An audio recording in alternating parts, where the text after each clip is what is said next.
Bueno, estamos con Michelle, un travesti, y yo soy un homosexual anarquista, dirigente del Móvil. Estamos aquí, nos tomamos la sede del Móvil porque creemos que esto es una farsa, las elecciones municipales, en el sentido de que la lucha homosexual no es una lucha que pase por la elección municipal. La lucha homosexual es una lucha cultural.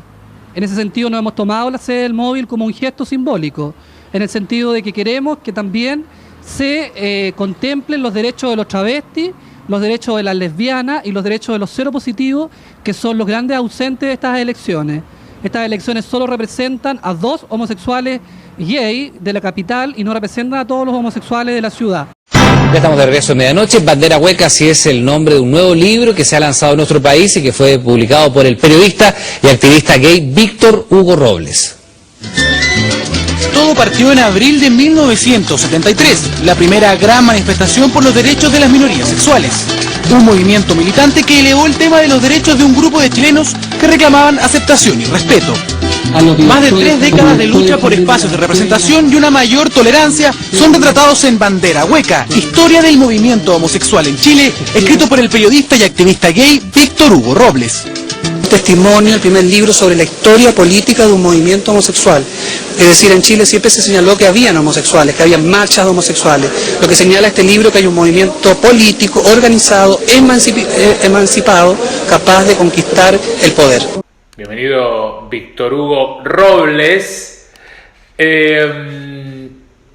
Bueno, los argentinos, vos sos conocido en Argentina en un núcleo reducido, pero yo hace rato que quería charlar con vos porque sos una persona que, según los entendidos, es de culto. ¿No? ¿Por culta dices tú o por inculta? Bueno, no, porque, a ver, ¿cómo te conozco yo vos? Yo a vos te conozco por un libro, que es el libro Lemebel Oral, pero cuando comencé a interrogar sobre esto, yo me recordé que en algún momento, durante los 90, yo tomé contacto con tu programa de radio, un programa de radio mítico, en lo que podemos entender como los medios de las locas, que es claro, el de Radio Tierra. Víctor Hugo Robles es chileno y yo podría decir que vos sos parte de la escena de la avanzada chilena.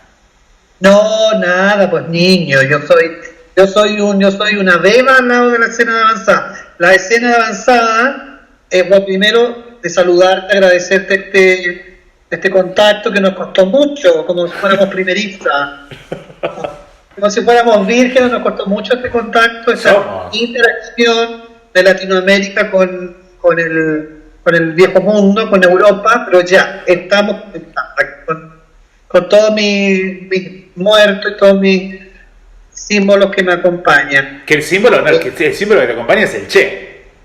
Porque vos se supone que sos el Che de los gays, por eso cuando... Claro, esta es la famosa película donde actuó Benicio del Toro, ¿no? Hermoso, hombre, Benicio del Toro, donde interpreta al Che y la hacen en una película en 2 partes, una estupenda película. La vi. Hay una serie con la famosa imagen del Che muerto. No, pero es interesante que vos tenés tras vos el póster de...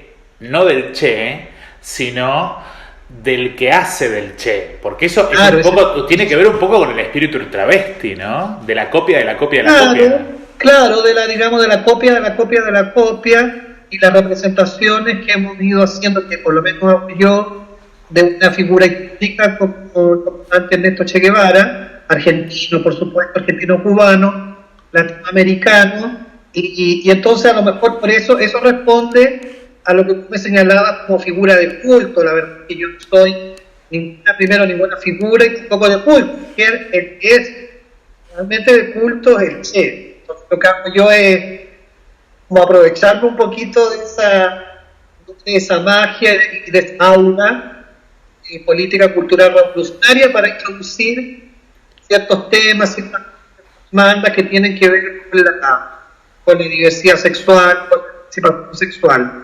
Pero yo no tengo que ver con la escena de avanzada, que me imagino que tú te refieres a lo que escribió, a lo que describió la crítica cultural de Rorschach, que es una escena que se inscribe dentro del periodo de la dictadura militar. Claro. ¿No? Una escena que incluye a pintores, que incluye a poetas, que incluye a performancistas, a varios de ellos los conozco, por supuesto, pero en mi trabajo político-cultural, que no es un trabajo artístico, más bien se inscribe después de la recuperación de la democracia. Yo soy una hija bastarda, ¿no?, de la democracia, y personaje que trabaja en el movimiento de liberación homosexual, móvil histórico, en el programa de radio, Triángulo Abierto, en la feminista Radio Tierra, más que de loca, aunque las mujeres también han sido calificadas locas, era una radio feminista que incluía a homosexuales,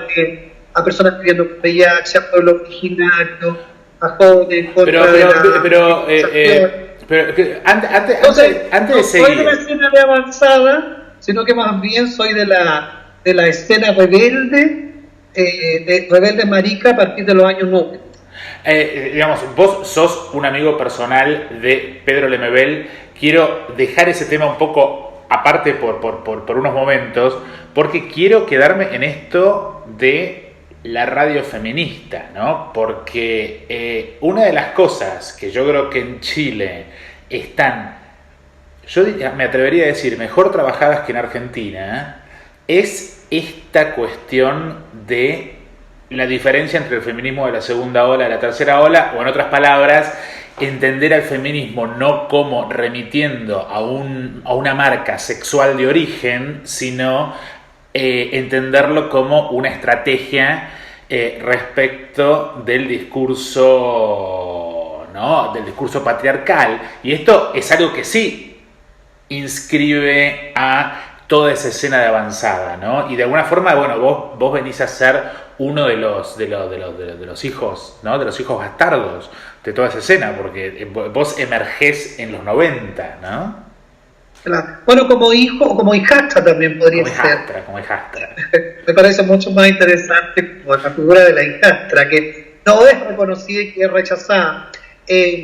Claro, digamos, todo nuestro movimiento, el movimiento de liberación homosexual, móvil histórico, y lo que implicó después también en la incidencia pública que ha habido a partir de los años 90, cuando nosotros no solo coloreamos la democracia, sino que abrimos también espacio a un debate, ya no solo sobre la democracia electoral, sobre la libertad de expresión política, sino que empezamos a hablar de la democracia sexual, ¿no?, de incorporar también a los homosexuales, lesbianas y trans, sus demandas, sus discursos, sus historias, sus biografías, a esta democracia creciente que emergía después de una dictadura machista, misógina, que eliminó todas las militancias posibles, incluyendo, por supuesto, la disidencia sexual. Entonces, lo que nosotros hicimos fue ampliar este concepto de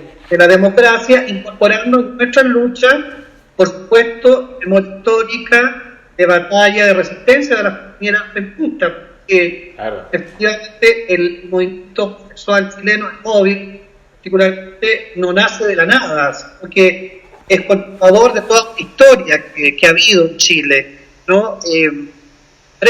Brevemente, ¿no?, antes de la preparación de la democracia, del movimiento sexual noventero, la primera protesta emancipada de un grupo de la diversidad sexual, también fue un grupo de travestis pobres, prostíbulos, ocurrió el 22 de abril de 1973, los últimos días de Salvador Allende.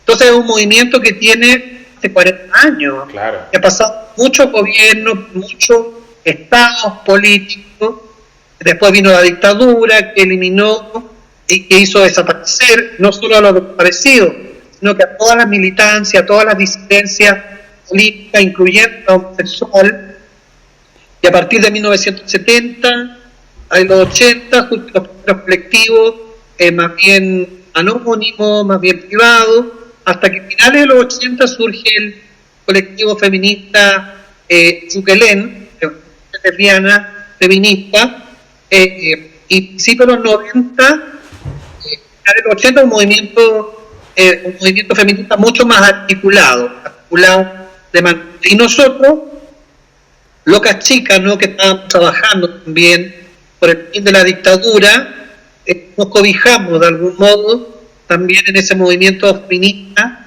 que fue uno de los primeros movimientos que apoyó la causa homosexual.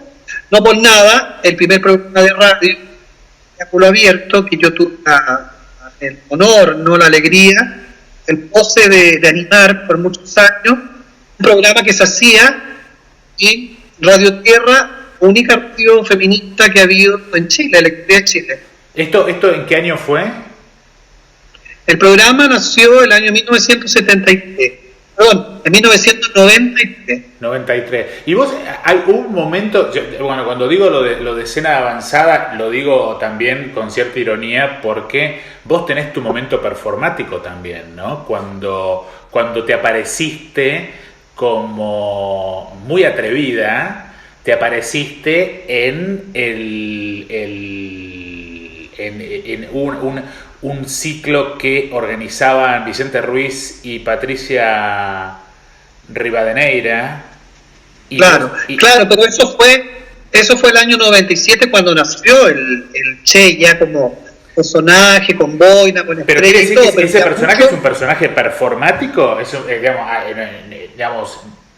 personaje. Claro, es una instalación poética, pero mucho antes que eso yo ya había hecho algunas cosas de modo, digamos, más rústico, sin ninguna planificación, ¿no? Primero porque yo no soy artista, yo no planifico estas acciones, o no las planificaba, sino que comenzaron a surgir como surge la performance, digamos, de modo completamente espontáneo, ¿no? Y como una reacción natural, aunque esa palabra igual es rara, pero como una reacción frente a sucesos que a mí me impactaban. Entonces a mí me parece que si hablamos como de los inicios, como entre comillas, de mi performance, aunque eso se lo dejo también a los especialistas, yo diría que es la radio, ¿no? La radio el primer soporte performático, por decirlo así, ¿no? Es una performance auditiva, radial, donde a través de ese programa comenzamos a articular las primeras voces balbuceantes de la homosexualidad comprometida, y a través de ese programa, ¿no?, comencé a realizar también una serie de acciones ya más de, ¿no?, acciones ya de choque, de impacto, que tienen que ver, por ejemplo, con solicitarle el apoyo a través de firmas a distintas personalidades del mundo para que apoyaran nuestra campaña en contra de la despenalización de la sodomía. Estoy hablando de Silvia Rodríguez, Mercedes Sosa, Elton John, de Juan Gabriel, y yo diría que la más performática, porque si hablamos de performance, lo puedes buscar en Google para que lo pongas aquí en esta entrevista, que fue la famosa bandera hueca, ¿no? Una intervención política que yo hice en el año 1996, en mayo de 1996, cuando vino a Chile la ex primera dama de Francia, Danielle Mitterrand, vino a un congreso del Partido Socialista, y nosotros estábamos en plena campaña por la despenalización de la sodomía consentida entre adultos. Lugar tan significativo para ambos, y donde fue enterrado, dice, comillas, nosotros respetamos su modo de abandonar la vida, su modo de poner término a su obra, a sus amores, de alejarse de su familia, que lo hará vivir entre los vivos, porque François ne meurt pas, il ne meurt pas. Nosotros le recordaremos con afecto y admiración. Muchas gracias.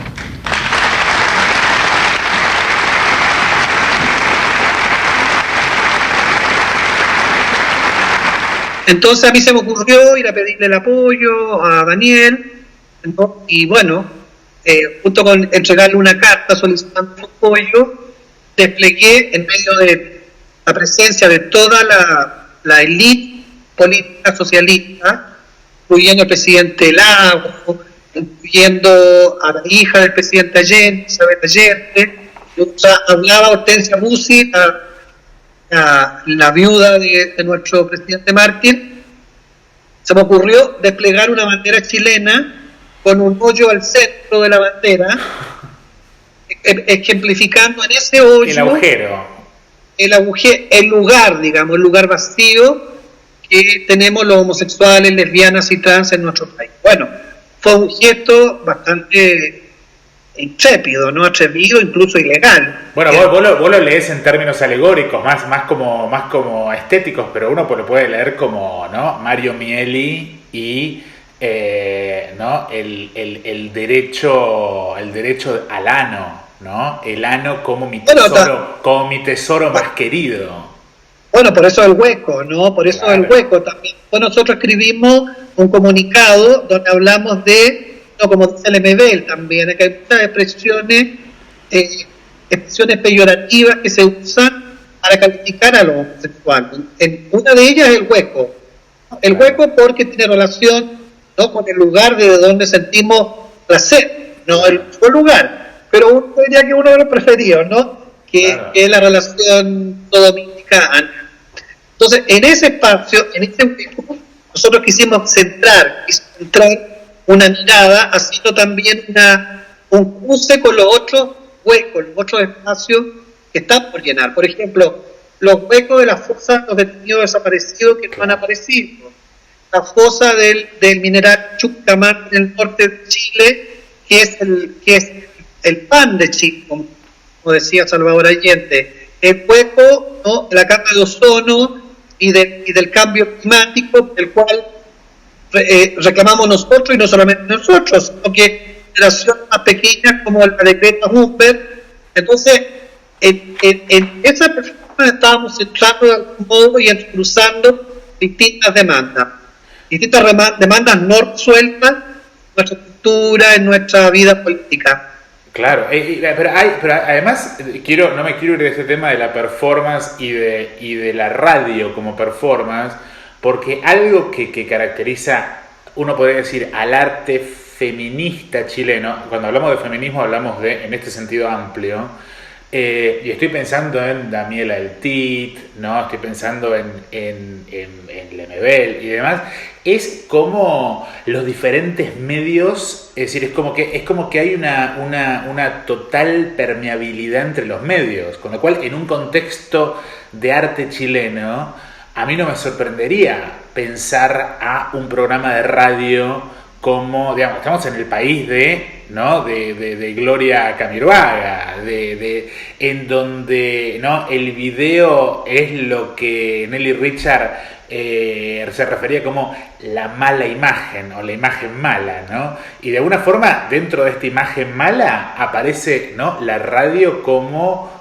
un elemento también que contrasta contra los medios tradicionales burgueses de la contemplación pasiva y demás, ¿no?, para generar un nuevo tipo de pasividad. Y en ese proceso, yo creo que además hay, desde esa radio, y estoy pensando concretamente en la entrevista que vos le hacés en noviembre del 94 a Pedro Lemebel, se construye, yo diría, no sé si me estoy yendo de mambo al decir esto, pero se construye teoría, ¿no? O sea, mira, yo no soy un teórico del arte y te insisto, yo no soy un artista. Esos análisis se los dejo a los expertos. Yo lo único que puedo decir, no lo único, pero es lo que yo me atrevería como a plantear, es que efectivamente la radio, ¿no?, el sentido sonoro, y cómo nosotros fuimos usando ese sentido que tiene que ver con el aullido, como dijera Gilbert, ¿no?, con los primeros balbuceos de los bebés, de las guaguas cuando quieren aprender y cuando quieren comunicarse también, ¿no? Y es bien lindo haber planteado las primeras demandas como movimiento homosexual naciente, políticamente realizando nuestra primera incidencias públicas, haberlo hecho desde la radio, primero porque nos permitía más libertad, nos permitía también cierto anonimato que, como dices tú, el anonimato de la imagen también, de que no aparezca la imagen, sino que solo se escuche, no este ruido, no este ruido de locas que están pidiendo derechos, reflexionan sobre sí mismas, este ruido de locas que poco a poco se va transformando luego, después con el tiempo, en imágenes y en super tecnología como ahora. Pero pienso que en esa época, en los primeros tiempos del programa, había mucha gente que nos escuchaba con audífonos, ¿no? En ese tiempo de los personal estéreo, ya no existen ahora los personal estéreo, pero mucha gente se ponía el personal estéreo en la casa, o salían a correr en bicicleta, qué sé yo, ¿no? Y se ponían los audífonos para escuchar en silencio, para escuchar en su mundo privado, en su cuarto propio. Claro.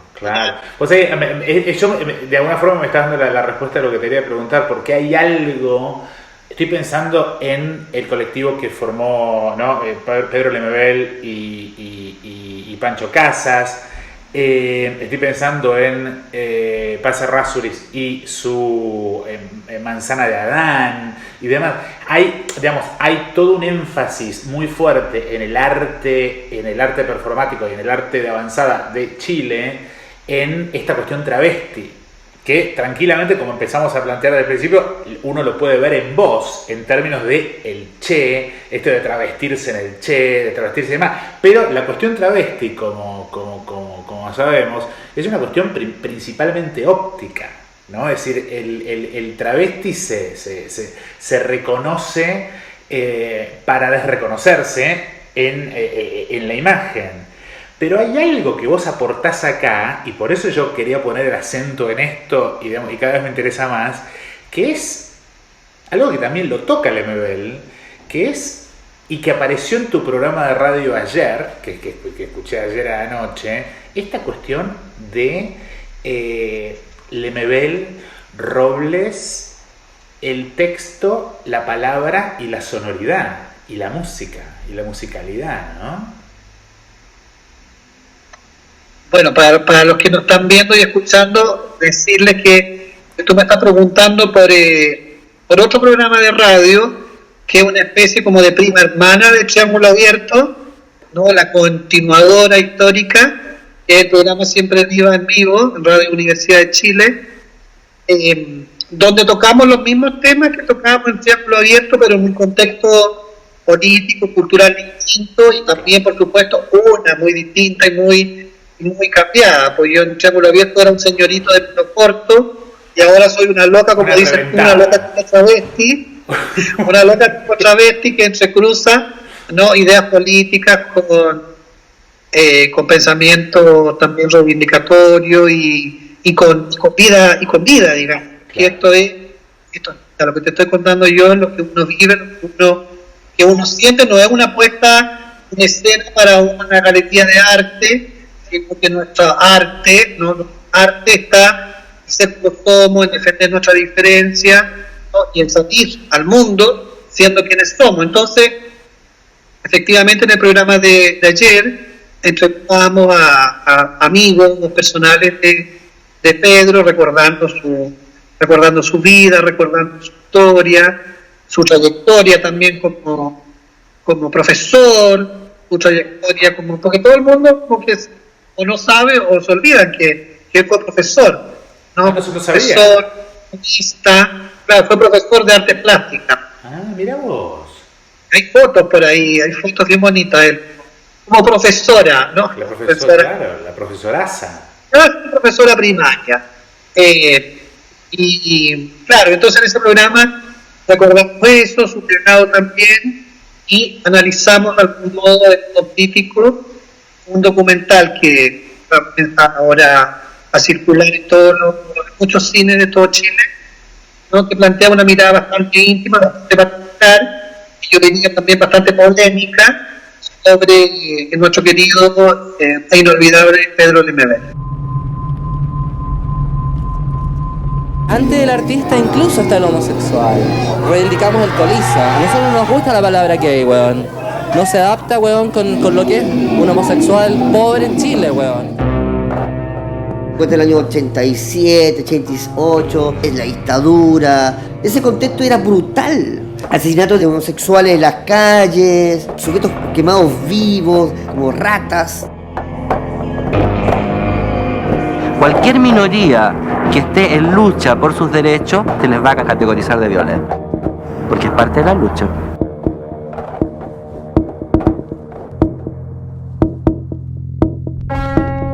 Si ese homosexual tiene SIDA, si ese homosexual es tercermundista, si ese homosexual es pobre, si ese homosexual es indígena, lo matan.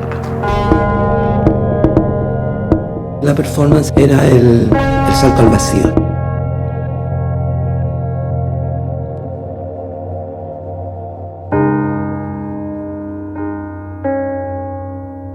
Me dijiste que te filmara, que no dejara de hacerlo.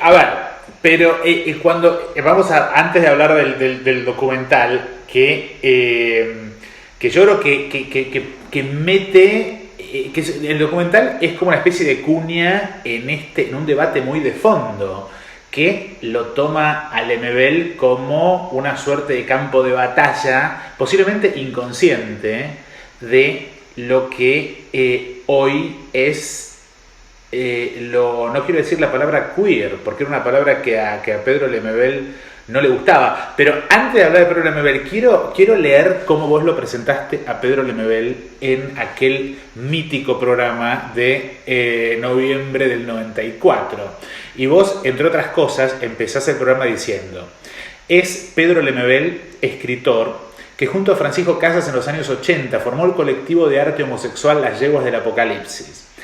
¿Quién no conoce, quién no escuchó o no se impresionó con las atrevidas intervenciones culturales y políticas realizadas por Pancho y Pedro en plena dictadura militar? La entrada en bolas sobre una yegua a la Universidad de Chile. La cueca sola, bailada sobre vidrios en la Comisión de Derechos Humanos, que tengo que decir para mis compatriotas argentinos, el significado de la cueca sola en Chile, ¿no? Es decir, la cueca sola es el equivalente, por decirlo de alguna manera, de la ronda de las Madres de Plaza de Mayo en la Pirámide de Mayo. Las estrellas en San Camilo. Es Pedro Lemebel aquí en Radio Tierra. Sus últimas intervenciones han tenido mucho que ver con el trabajo que ha realizado este programa. Por ejemplo, El Manifiesto, y por ahí alguien dijo también La Plegaria de la Loca. O cuando presentamos la película Fresa y Chocolate en la Universidad Arcis, fue en ese mismo lugar donde Pedro besó a Joan Manuel Serrat en la boca. Bienvenido Pedro Mardones, Pedro Lemebel. ¿Por qué Mardones? ¿Por qué Lemebel? Dos cuestiones acá entonces. Una es el por qué Mardones y por qué Lemebel, que tiene que ver con el documental de ayer. Y lo segundo es el beso en la boca a Joan Manuel Serrat, que según me contaste, tenés registro visual. Yo quisiera partir. En realidad, estamos todos muy nerviosos, igual que tú, ¿no? Porque por este glamour y todo este show, estamos nerviosos, igual que tú. Eso, para que te quede claro, en primer lugar. Entonces quisiera preguntarte, y te traigo un saludo de la comunidad lésbico-homosexual de Santiago, que te escucha y te respeta, y quisiera preguntarte, ¿por qué en tus temas, por qué en tus canciones, tú te refieres a la pobreza, a la gente abandonada? ¿Por qué no te has referido todavía a los homosexuales, como por ejemplo lo ha hecho Pablo Milanés u otros cantantes?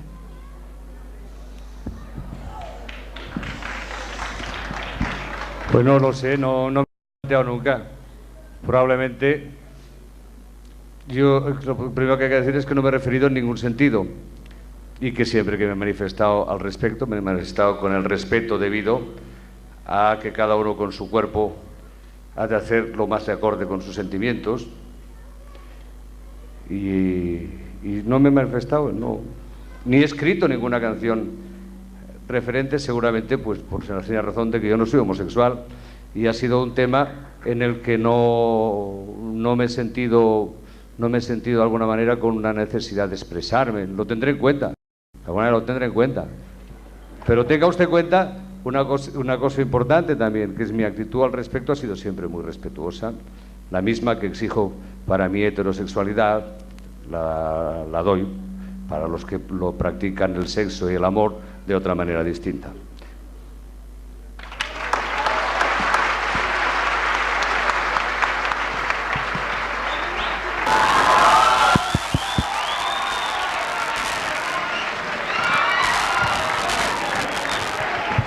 Tengo el beso, tengo el beso de la discordia, que nunca ha sido conocido realmente, es un archivo bastante inédito. Claro, porque se habló de eso en este programa. Yo sabía de Claro, en ese programa, pero hay que ponerlo en el contexto, ¿no? Del año 94, pero donde Pedro no era la estrella superstar que nos quiere presentar ahora, que por supuesto era, ¿no? Pero no era el personaje de marketing y de lucro que ha aparecido ahora a través de distintos productos comerciales, ¿no? Cultural también, algunos otros, que significan links, significan películas, significan rodaje, significan una serie de entre conmemoraciones, tributos, pero también una disputa por hacerse de un botín cultural, político-cultural, que representa la obra de Pedro y que por supuesto que en tiempos de neoliberalismo salvaje es una obra que también tributa ganancias para ¿qué pasa con entonces, porque ¿qué pasa con la novela? Es decir, que en ese tiempo, en el 94, Pedro era un escritor conocido, reconocido, querido, pero no tenía ni el alcance, ni la popularidad, ni la fama, digamos, la fama mediática que tiene ahora, ¿no? Después de su fallecimiento. Entonces, se trató de una conversación bastante directa, o sea, amigas locas, por eso que una conversación hecha divertida, alegre también, donde él por primera vez habla directamente con el público, porque es una entrevista donde los auditores intervienen y le preguntan. Claro, sí. Entonces, varios de ellos le reclaman al Pedro. Le reclaman, ¿por qué claro. ¿Por qué el beso a cerrar? ¿Por qué esa violencia? Bueno, leído desde ahora podría ser leído como un acoso, ¿no? Claro. Pero leído en ese tiempo también se trataba de una intervención política cultural. Como bien decía el Pedro, un beso más, un beso menos no le va a quitar ninguna estrofa de las canciones a Joan Manuel. Totalmente. Tu beso me pone yerba, le decía. Totalmente. Pero no, fue bien, fue claro, fue divertido, pero tuvo que pagar también el costo de la crítica y de la mala fama también que tenían en ciertos sectores las instituciones políticas culturales de la yegua y de Pedro. Pero en ese tiempo nosotros ya trabajábamos como en simultáneo sin quererlo, en este acto que también lo pueden encontrar en YouTube, porque ahora todo está en YouTube, claro. Casi todo, ¿no? Subimos ese material donde antes del beso, yo como loca joven, estudiante de periodismo, le pregunto a Serrat por qué nunca le ha dedicado una canción a los homosexuales como lo hizo Pablo Milanés, por ejemplo. Entonces él dice, pues que no lo he pensado, que lo tendré en cuenta, pero se tenga en cuenta que básicamente él dice que es heterosexual, y que como heterosexual nunca lo había pensado, que lo tendrá en cuenta, todavía que lo está pensando, pero que él pide que le respeten su heterosexualidad. Claro, quiere decir que pero después de esa declaración, ¿no? La otra loca le chanta el beso. Fue después de esas declaraciones.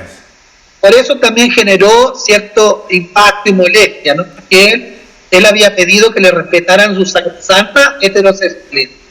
Claro. Bueno, pero en esa misma entrevista vos le preguntás, y quiero hablar, y le preguntás, ¿qué es la homosexualidad, Pedro? Porque a mí me interesa hablar contigo algunos conceptos. Por eso digo que este programa es como que abre toda una serie de conceptos. Es como una declaración de principio de la loca. Pero muy necesaria en un momento, en el momento, a ver, recordemos que tanto en Argentina como en Chile, la década del 90 en el mundo, es la década del neoconservadurismo, es la época de volver hacia atrás. Y es como que en ese programa están planteando, bueno, paremos la pelota y en este momento de confusión, que a hoy llegamos con la cuestión de la homosexualidad y lo gay, hablemos de qué es ser homosexual.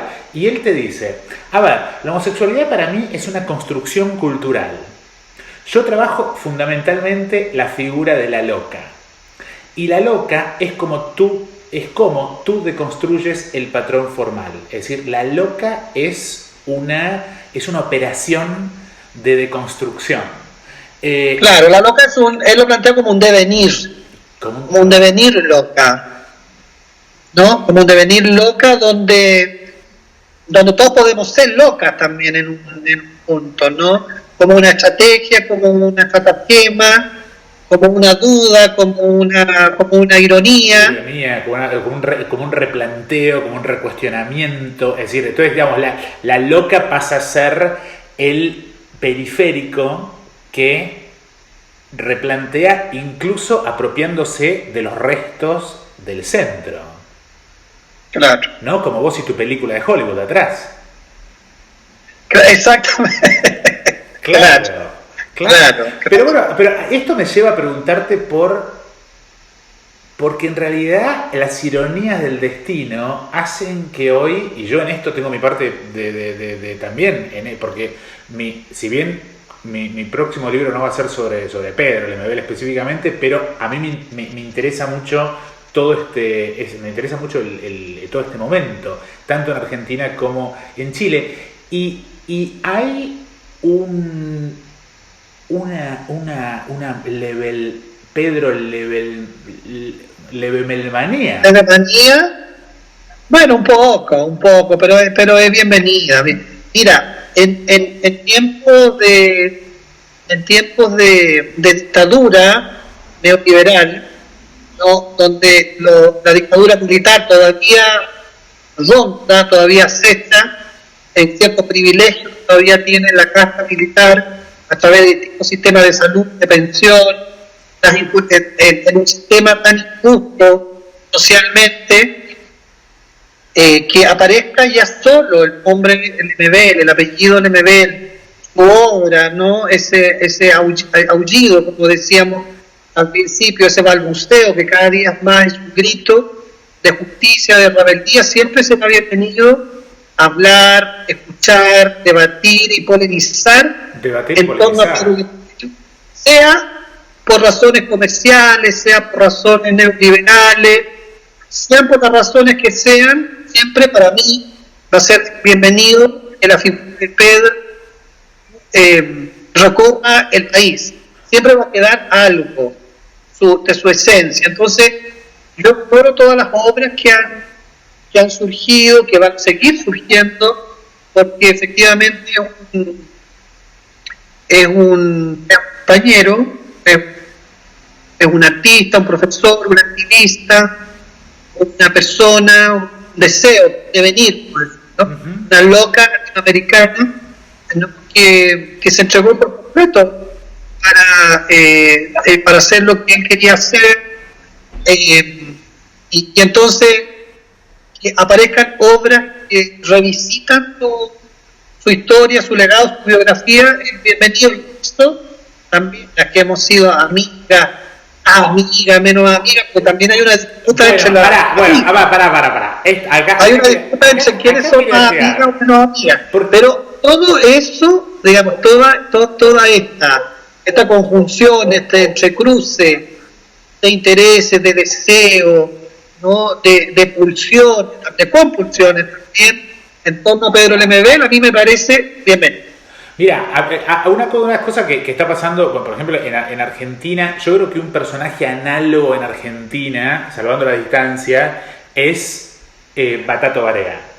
Y, digamos, hay distancias entre ambos. pero una cosa que a mí me llama profundamente la atención, yo también estoy investigando a Batato Barea.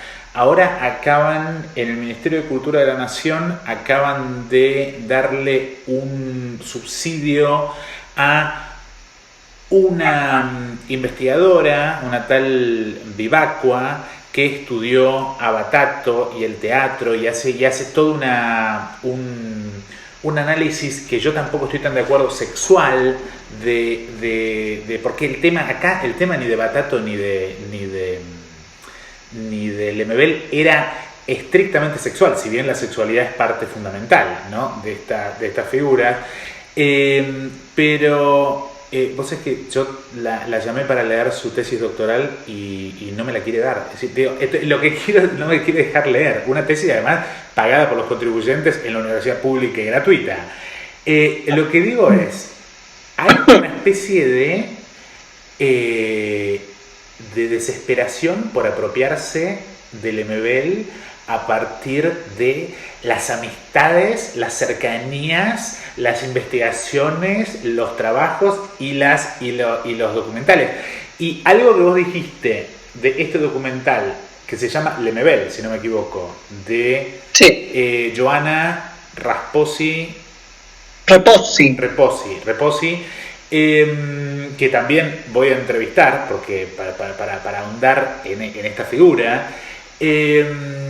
Digamos, este documental, lo primero que me llamó, yo no lo vi, ahora te voy a preguntar qué te pareció a vos, pero a mí lo primero que me llamó la atención es su afiche, porque el afiche, y esto lo digo como historiador del arte latinoamericano, ¿no?, el afiche es una conflación de la cara de Lemebel, la cara de Frida Kahlo y la cara de la Fiesta de los Muertos mexicanos. Hay una folclorización mexicanista de esa cara que en un contexto inocente uno lo podría dejar pasar, pero en el contexto de los últimos 30 años de arte latinoamericano, en donde el arte latinoamericano fue leído a través del lente anglosajón, a través de México, a mí me llamó poderosamente la atención, ¿no? Toda esta especie de folk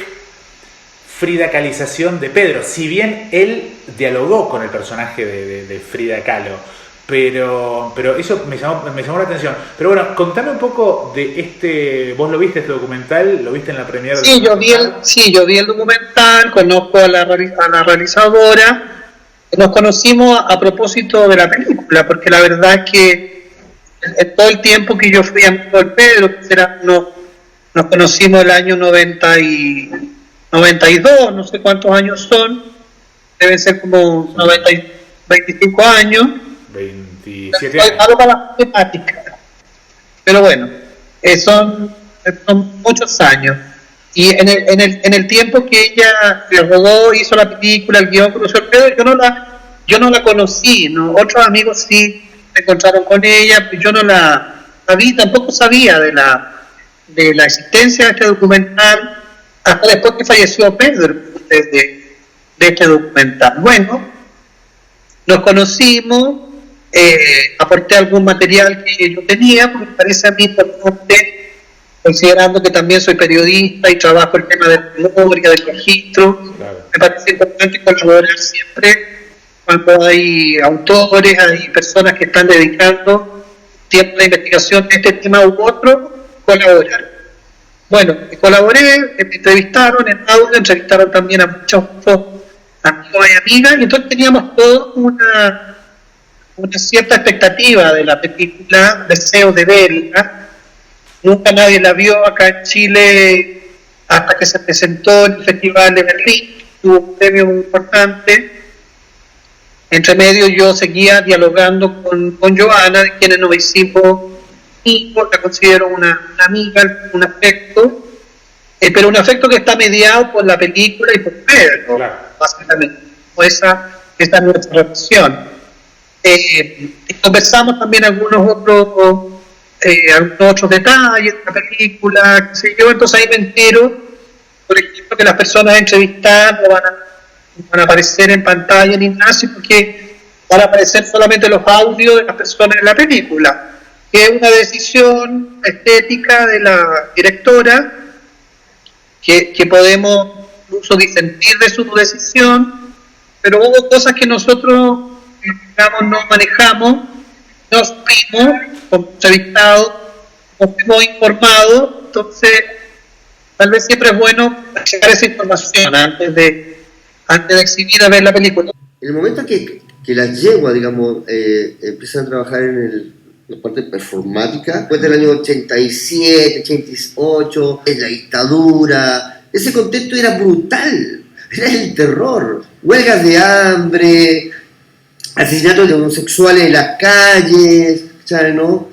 Sujetos quemados vivos, amigos que no sabían si era morir o no morir, ¿no? Mucha gente asesinada dentro de una casa, como ratas, ¿no? Es lo que estaba ocurriendo en el país.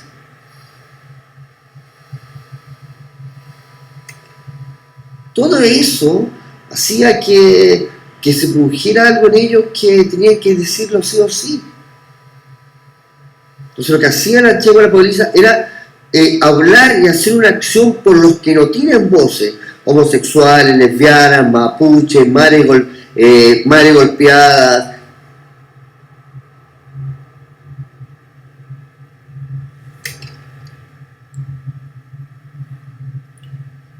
Pues la primera recepción crítica, ¿no?, del trabajo de las yeguas, digamos, el apoyo que hubo fuertemente fue mujeres.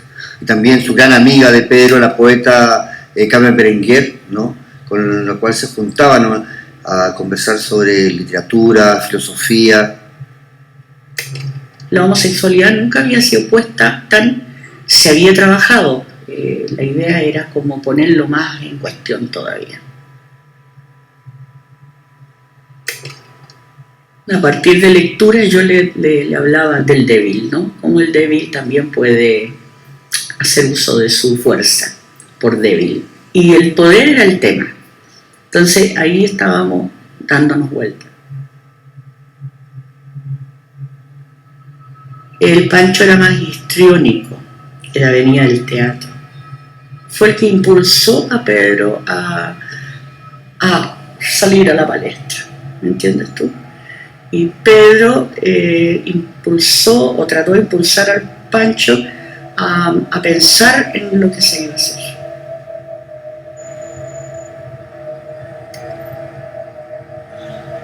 Y así como el entorno, ¿no? Lo político, la escritura, el ir para allá, el ir para acá, era como un movimiento constante. Y ese movimiento también estaba dado por la calle, era la calle, porque nosotros todos los días prácticamente salíamos a las manifestaciones que se empezaron a dar desde 1983 en adelante.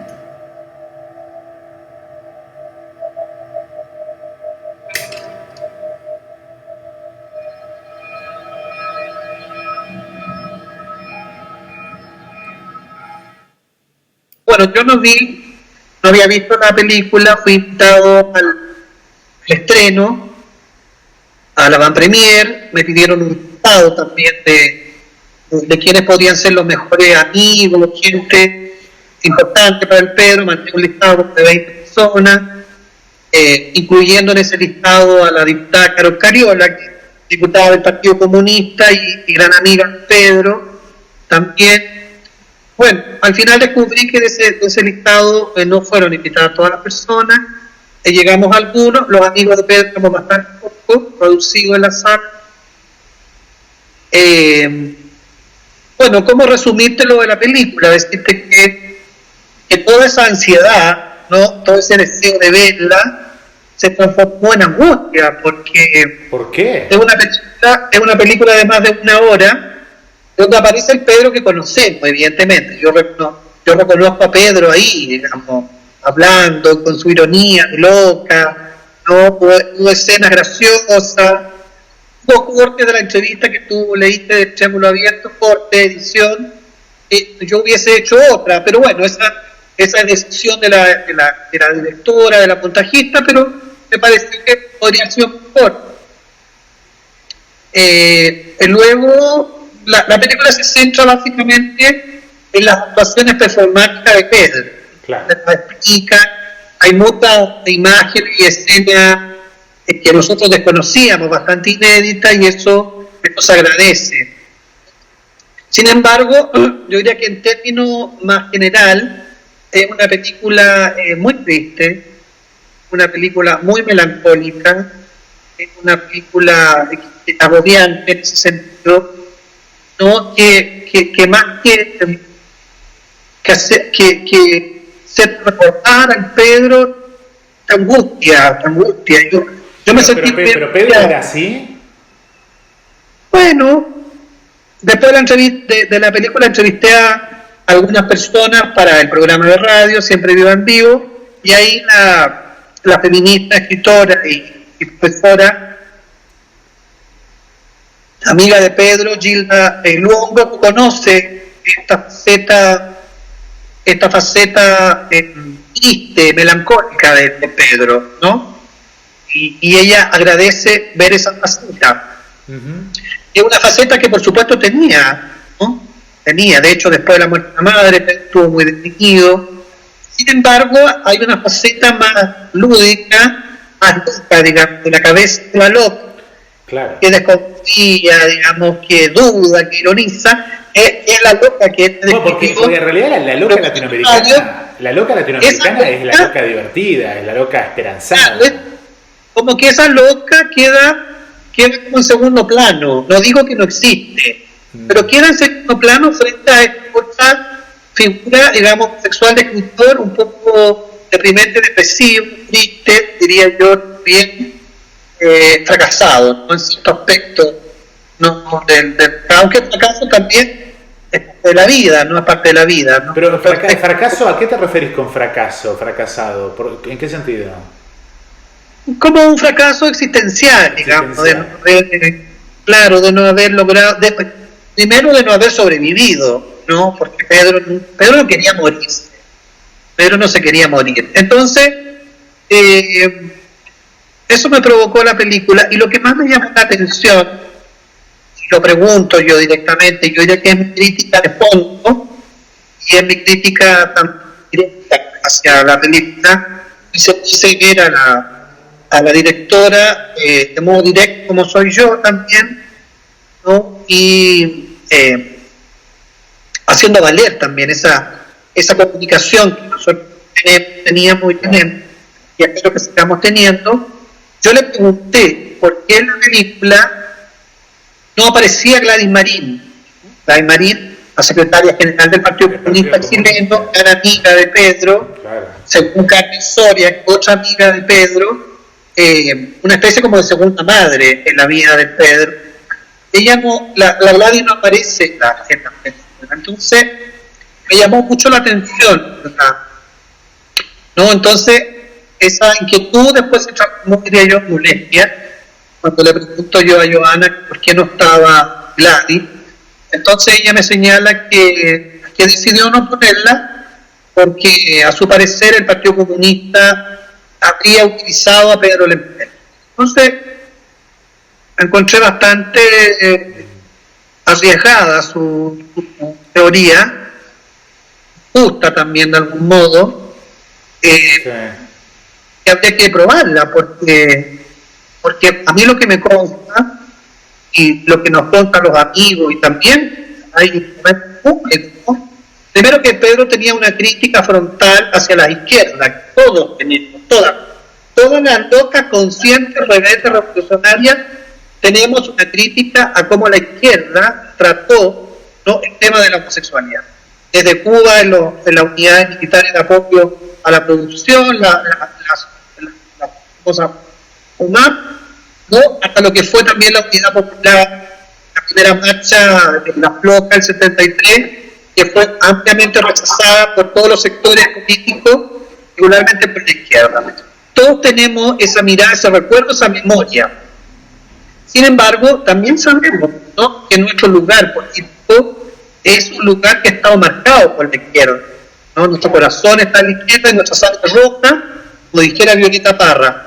Y el Pedro, en ese sentido, tenía un compromiso con la izquierda, tenía una relación directa con el Partido Comunista, que él la negó, Entonces me pareció es como que esta teoría, esta acusación de la directora de que el Partido Comunista habría utilizado a Pedro Lemebel. Es como que lo que vos estás cuestionando acá es que Joana no pudo ver lo paradójico y lo compleja de la relación de los homosexuales con la izquierda, porque por un lado la izquierda relega a homosexuales y feministas y mujeres porque, digamos, pasan a ser un obstáculo en el objetivo inmediato que es la revolución, digamos,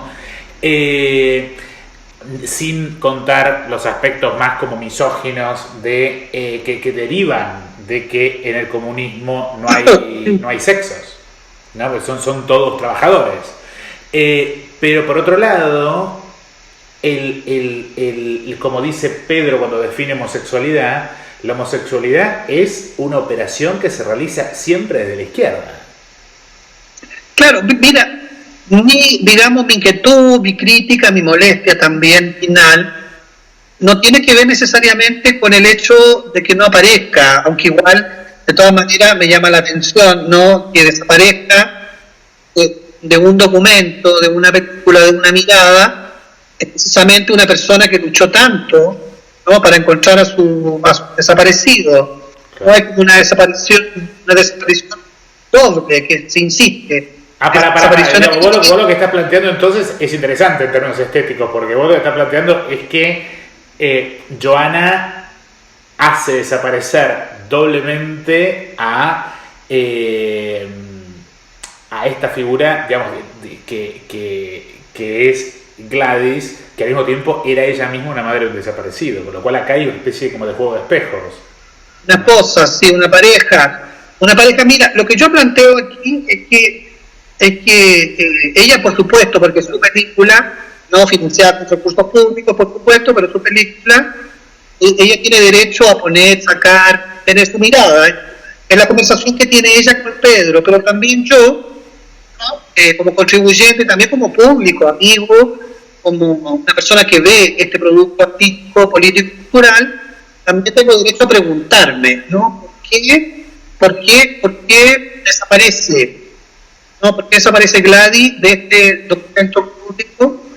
¿Y cuáles son las razones? Entonces, lo que yo cuestiono ahí también son las razones que ella me entrega, que las considero que son delicadas, no es tan fácil señalar que un partido político utilizó a una persona para su beneficio, porque eso hablaría también de la poca capacidad de autonomía e independencia que tenía el propio Pedro para decidir con quiénes se aliaba y con quiénes no. Me parece que ahí como que se falla la propia memoria del Pedro, ¿no? ¿Cuáles eran sus amores y cuáles eran sus complicidades? Pero yo creo que acá estás tocando un punto fundamental, yo creo, de haciendo crítica de la película, ¿no? Porque, digamos, acá lo que estamos discutiendo es Pedro con autonomía o Pedro víctima, ¿no? Estas serían como las dos figuras que se estarían contraponiendo acá.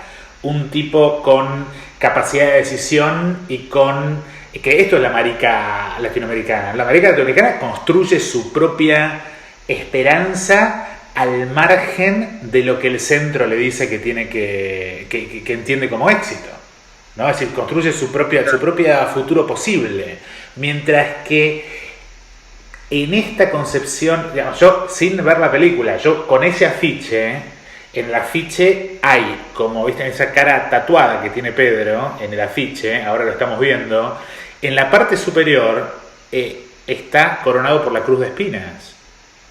Entonces, es decir, esta idea de Pedro, Jesucristo en la pasión, ¿no?, camino hacia el Gólgota, y posiblemente tenga que ver con esto, pero la pregunta entonces es ¿por qué vos, como crítico cultural, digamos, por qué crees que se intente, y esto yo no creo que sea un tema solamente de Joana, sino yo lo veo también con Batato, acá en Argentina, ¿por qué esta tendencia de transformar a los referentes homosexuales en mártires, en pena y fracasados por el dolor? mira, no sé, yo no, ¿me escucha? Perfecto. Yo no sé, yo desconozco las razones particulares, no sé, psicológica, antropológica o de tipo de, no sé, de pertenencia social, económica, o de la autora o de otros autores. Lo que yo puedo plantear, más que como crítico cultural o especialista en cine, que no soy, ¿no? Yo tengo una mirada sobre la película como amiga, como amigo, como periodista también, y como público, ¿no? Y me parece a mí que aparece cierto Pedro que yo reconozco, pero hay otro que también desconozco, ¿no? Que desconozco y que me parece lejano. Entonces extrañé mucho, eso sí es importante, junto con la ausencia de Gladys, que digamos que reafirma esta especie como de despolitización de Pedro, es que aparezca solo, digamos, solo, sin amigos, porque estas voces no constituyen de amistad y complicidad, no son voces anónimas, no constituyen un colectivo, un grupo. Entonces aparece como una marica sola, triste, como una marica dolida, sin sexo, sin deseo, sin amores, sin lujuria, sin pasión, sin rabia, solamente con pena. Entonces la verdad que... Y no es esa la fantasía, no es esa la última, la máxima fantasía heterosexual del hijo gay, el que el hijo gay va a terminar solo, triste. No sé, yo no soy psicoanalista, pero mira, aquí lo que importa es lo siguiente, en términos políticos, porque esa conversación es la que a mí me importa. Aquí lo que importa es que la gente, el público vea la película, va a estar a disposición de todo a partir del 5 de septiembre, en muchos cines del país. Me parece que es un aporte, hay que valorar ese aporte. Es cine chileno, está hecho en Chile, con recursos del Estado, eso es muy importante remarcarlo. Esto no es una película privada, esto no se hace con fondos privados, esto se hace con fondos públicos, y en ese marco también nosotros tenemos derecho a decir lo que pensamos respecto de un producto que se hace en el marco también, ¿no?, de la participación ciudadana y del apoyo que entrega el Estado a los creadores nacionales. Creadores, por supuesto, que tienen toda la autonomía y todo el derecho y la legitimidad de plantear sus propias obras, pero también las personas que vemos esas obras tenemos el legítimo derecho a expresar nuestra opinión crítica sobre una obra de arte, especialmente cuando hablamos de una persona, de un activista, de un escritor de tanta relevancia, de tanta trascendencia, que permanece tan vivo, ¿no?, en la memoria. Entonces yo apelo a eso, a que la gente, las personas vean la película, que tengan su propia apreciación, se rescate lo mejor, por supuesto, de la película, de lo que se plantea, pero también con la misma fuerza apelo a que se consideren o se entreguen otras razones sobre la ausencia de figuras de María Polay Marín, porque me parece a mí inaceptable y intolerable que se intente responsabilizar al Partido Comunista de las acciones o del deseo o del actuar de Pedro. Creo que eso no le hace bien a su historia y no le hace bien a la memoria de Gladys Marín, ¿no? Porque si no fomentamos algo respecto al cual siempre estuvo Pedro en desacuerdo, que es el anticomunismo velado, claro, que es el anticomunista, ¿no?, que se disimula, ¿no?, y que se inmiscuye y que se entrecruza a veces de modo muy sutil, en este caso me parece de modo bastante abierto, la producción político-cultural. Bien, bueno, tendremos que ver, esperemos que en Argentina se pueda ver, o seguramente esto terminará en algún Netflix. Vamos, lo voy a preguntar. Bueno, lo más probable, porque van a venir muchas obras. Bueno, primero decir que esta es una película más, que por supuesto, insisto yo, que es valiosa, hay que verla, hay que apoyarla, como cine chileno, como una propuesta independiente, con recursos del Estado, pero que es una mirada también particular de la autora. Van a venir otras miradas. Ahora se está rodando, tengo un espero, que seguramente después se van a rodar otras películas, a aparecer otros escritos. Pedro es una figura, es una figura permanente, digamos. Sí, pero, me pregunto, yo sigo preguntándome qué es locamente inagotable. Sí, pero ¿qué es lo que tiene Pedro que tocó un nervio tan grande en este momento? Yo me sigo preguntando, porque realmente yo creo que a mí me sorprendió cómo de pronto se transformó en una figura. A mí me pasa que yo estoy comenzando un proyecto de investigación en Inglaterra y en la universidad ellos mismos me dijeron, pero vas a hablar del Lemebel, ¿no? ¿Viste? Es decir, como que me pregunto qué significa esto, ¿no? Bueno, a mí no me sorprende, realmente a mí no me sorprende, porque efectivamente es una figura que trasciende, podría haber trascendido más, pero al Pedro no le gustaba viajar. Claro. Le cargaba todo lo de los aviones, las maletas, lo ponía en muy mal humor y generalmente rechazaba las invitaciones al extranjero. Algunos países en los cuales tenía alguna amistad, aunque sea o algo, ¿no? Pero tampoco iba por ir. Capaz que tenía un chongo. Bueno, también, si tenía algún amor o alguna amiga, ¿no? A veces iba por amiga, la invitaban, qué sé yo, pero claro, es una figura histórica, es una figura nacional e internacional, lo que representa también una resistencia, ¿no? Una resistencia al neoliberalismo, una resistencia a las injusticias, una resistencia a las intolerancias también políticos sexuales. Claro, pero la discusión que estamos teniendo ahora con este documental y demás es, en realidad, la discusión de fondo es la responsabilidad que tenemos, ¿no? de mantener la potencia crítica de su legado. Bueno, ahí hay una disputa, la verdad es que estamos en un campo de disputa. En ese campo de disputa van a aparecer muchas obras que, digamos que vestidas con el título del Lemebel, con las boas, con las plumas del Lemebel, no necesariamente van a hablar de lo que Lemebel quería hablar, claro, ni van a defender lo que defendía Lemebel, y van a aparecer los amores, el cariño, las complicidades que Pedro tenía. Claro. No por llamarse Lemebel, o que el libro tenga el apellido, el nombre de Lemebel, o que esté sustentado la familia o por una fundación, qué sé yo, ¿no? Va a tener la consistencia, la intensidad, la locura, digamos, este devenir loca que tenía Pedro, ¿no? Creo que más bien hay que volver a su escrito, sí, creo yo, o sugerencia, volver al original, digamos, al escrito original, a los textos, a los audios, ¿no? Donde él leía, donde está ahí, en el registro, en esa memoria, creo yo que está la esencia de lo que fue Pedro, ¿no? Su mejor perfume, ¿no? Su mejor perfume, ese olor, ¿no? Ese olor que no se descompone con los intereses neoliberales, claro, del Chile.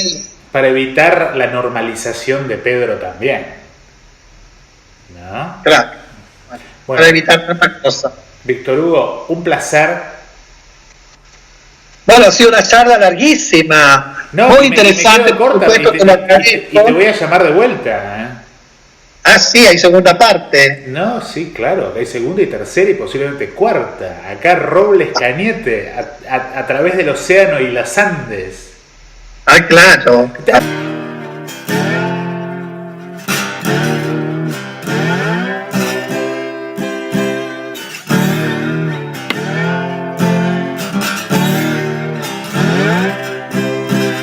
Love are not people.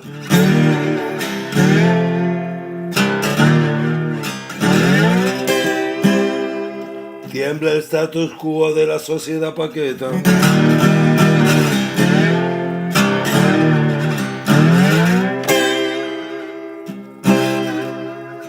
Tiembla la barreta.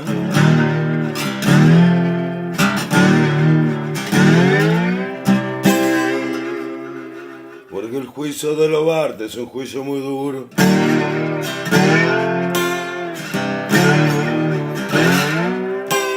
Gracias, Rodrigo.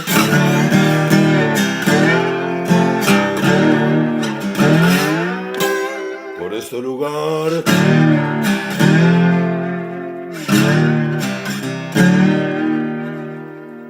Para escribir y conversar.